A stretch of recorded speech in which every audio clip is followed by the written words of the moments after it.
Hi guys, it's Dom here from Soundsphere magazine and Gimme a Hull. Yeah, just had a wonderful chat with Josh Alexander, the walking weapon, ahead of Hard to Kill this weekend. We talked about his feuds with Minoru Suzuki, obviously his bad blood with Moose, who cost him the Impact World Heavyweight Championship last year. We talked about his family and how much joy wrestling brings to them, and his goals for Impact Wrestling this year, and what an exciting company it is to be a part of, Impact Wrestling. So yeah, really, really cool. Really glad I got to do this one. Big thank you to Impact Wrestling as well. I'm very excited for Hard to Kill this weekend. It's going to be an exciting time for wrestling fans. It's on Fight TV this coming weekend, so check it out. And thank you so much for your support. We'll see you again soon. Hull yeah!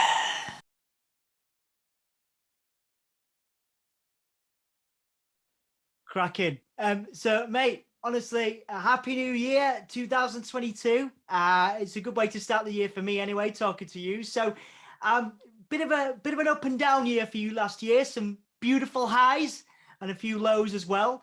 As we get into 2022, what is your mission statement this year?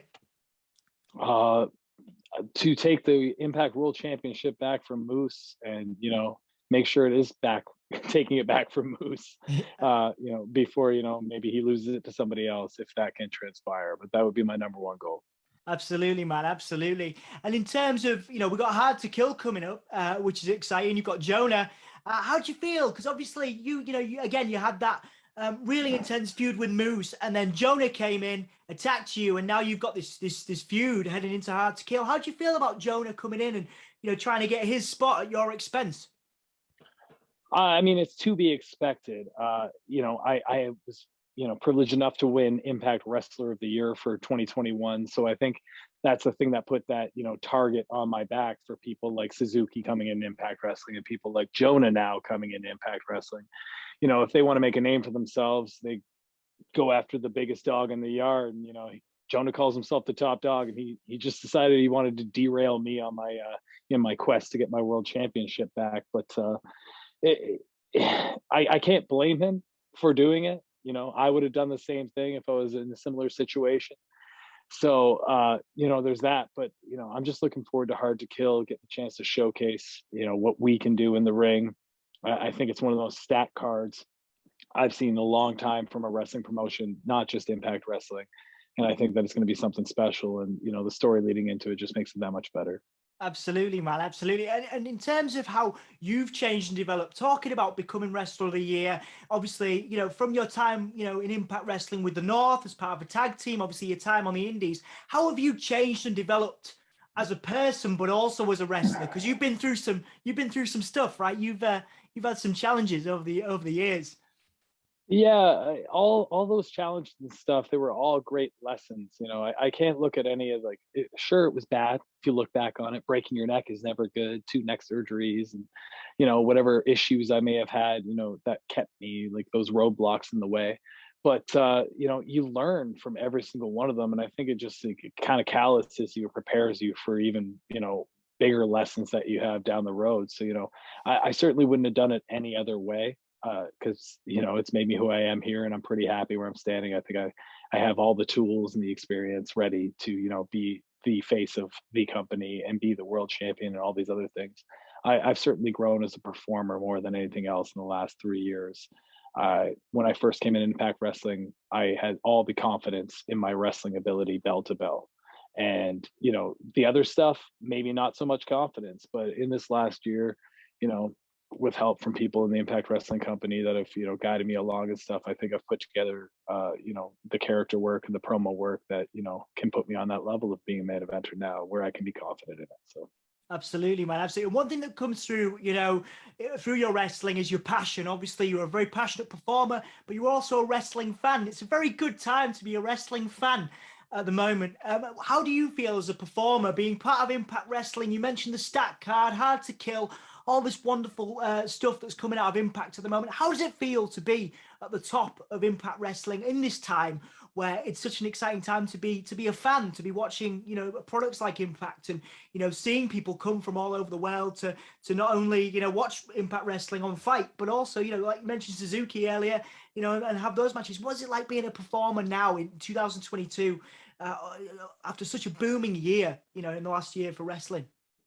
I think it's only going to grow on what happened in 2021. I think like one of the reasons why I love being a part of Impact Wrestling, competing here, is because they are so open and have so many good relationships with every other wrestling company. They don't look at it as competition. They look at it as like, this is a place where you can come showcase your talent, showcase this talent. We can see how these happen together and all this other stuff. So it's just a good melting pot for the pro wrestling community. And, you know, if you're not a fan of Impact Wrestling, these people like Suzuki might bring you into the Impact Wrestling landscape and like let you see that there's other things out there, and let you see that someone like myself, who you might not have heard of previously because you're only a fan of New Japan, can compete with one of the greatest stars in Japanese wrestling history. And, you know, put myself on that level, and then put Impact Wrestling on a bigger stage and stuff like that. So I think it only does itself help, and that's why I enjoy being a part of Impact Wrestling so much.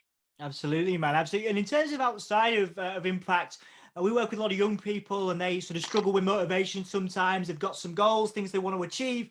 And I wanted to ask you, you know, if you're struggling on a day, if you're having a bad day, obviously it's, you know, it seems like it's a very good time to be Josh Alexander, and a very good time to be working with Impact. But on those days you are struggling, on those days you do have a difficult time.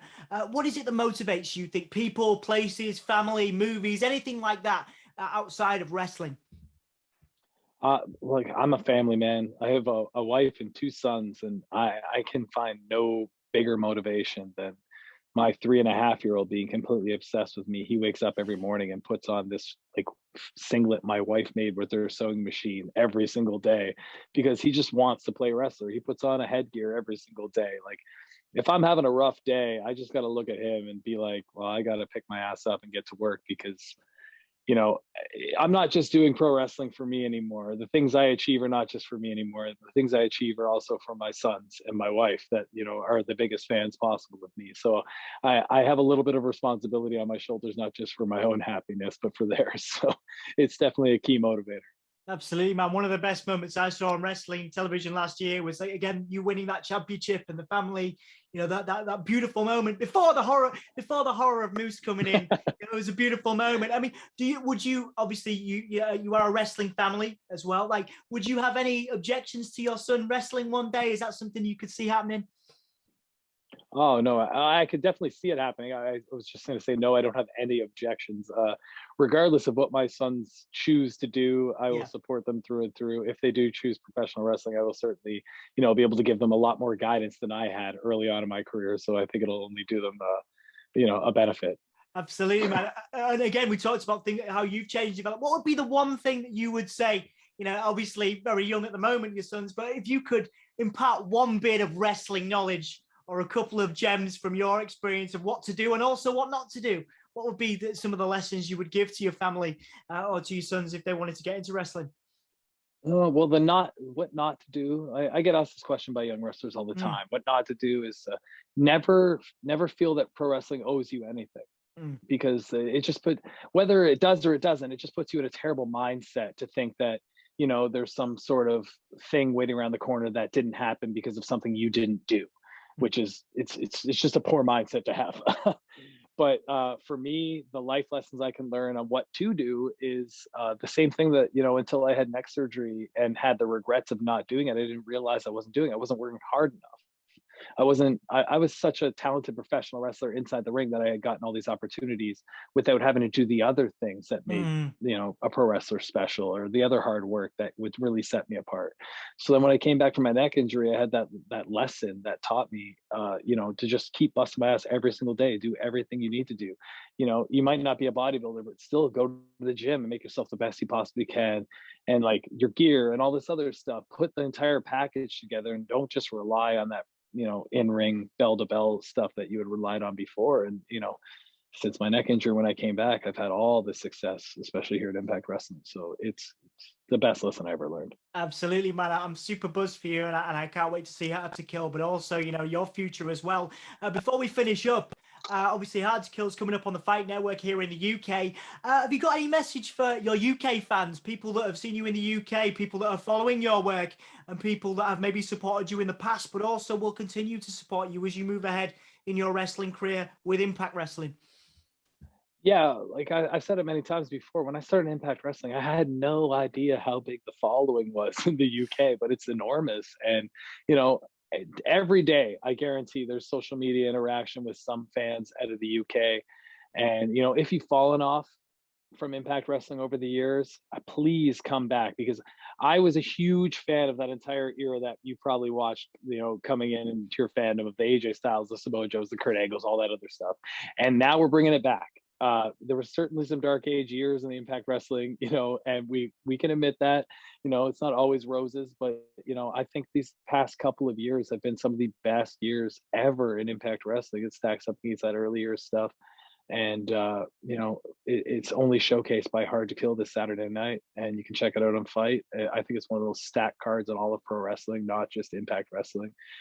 From John Grisham coming in with his Ring of Honor World Championship, defending it against Chris Sabin, the first ever Knockouts Ultimate X match, which I think is probably going to steal the show, all the way up to the main event with Moose, Cardona, and Morrissey. And I think the intriguing part about that match is that both Morrissey and Cardona have kind of been labeled as, people that can't be main eventers or world championship material from other companies. But since they've shown up in Impact Wrestling, they have showcased themselves as being, just that. And I'm excited for that match. I kind of selfishly hope Moose is able to retain his championship, but I completely understand why people are right behind Cardona as the underdog in that match and hoping he comes out on top. So Absolutely, man. Absolutely. And it's definitely an exciting time. And thank you so much for your time today. Before we leave, is there anything you'd like to plug? Anything else you've got to plug at the moment? Anything you want to promote? honestly, it's just that pay per view. That is my biggest opportunity to showcase both myself and Impact Wrestling right now. And as I said, I think it's going to be a head turning pay per view for a lot of people if they tune in. So, Yeah, man. I'm very excited for it. Thank you so much for your time tonight, mate. I really appreciate it. no problem, man. Thank you.